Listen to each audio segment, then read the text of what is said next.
Ito, may kinig po kaming Panasonic. Ito, nag-e-error siya, nagta-timer. At nakita namin ang error, ito ang lumabas, H11.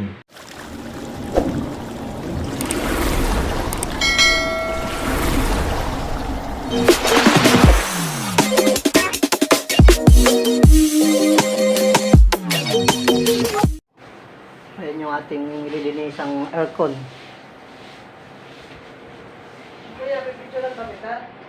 Hindi siya nalamig. Pero itutuloy ko yung linis nitong aircon. Ito yung napansin ko sa outdoor. Ayan. Yung kanyang outdoor hindi umiikot.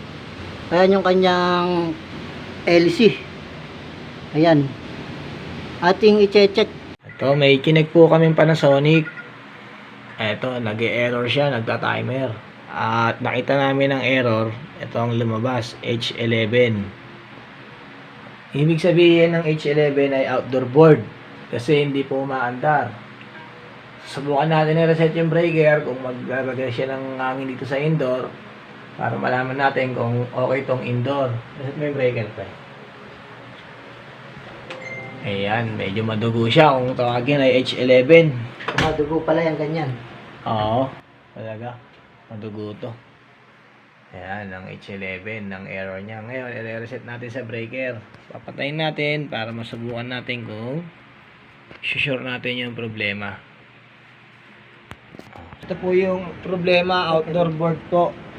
Kasi hindi po siya umaandar. Yung pinaka-makina po hindi po umaandar. Yung pinaka-outdoor unit niya hindi umaandar kasi nasunog na po yung board. Ayan na po. Kitang-kita na po. Nagkaroon to ng power interrupt sa loob kasi ito yung unit. Yan, hindi siya lumalamig, hindi umaandar.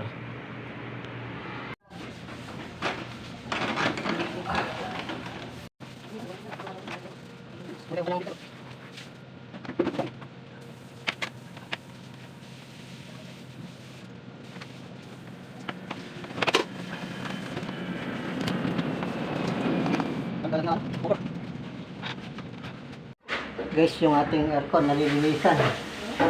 Ayan, kaya medyo ingat tayo pag tayo maglilinis ng aircon.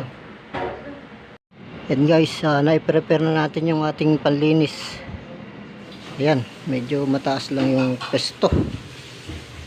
Kailangan pa natin pumatong sa kama bago natin malinisan yung aircon.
Ayan yung ating outdoor.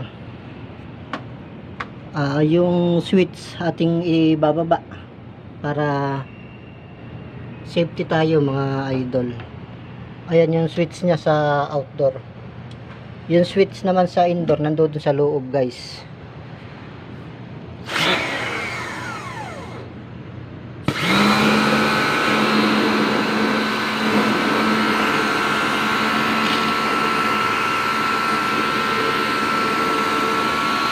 Guys, yung ating outdoor nalinisan na natin.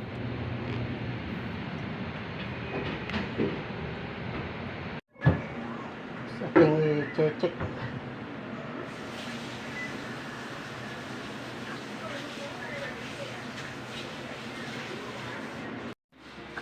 Ayan ma'am yung ating nilinisang aircon. Babalikan na lang po namin mamaya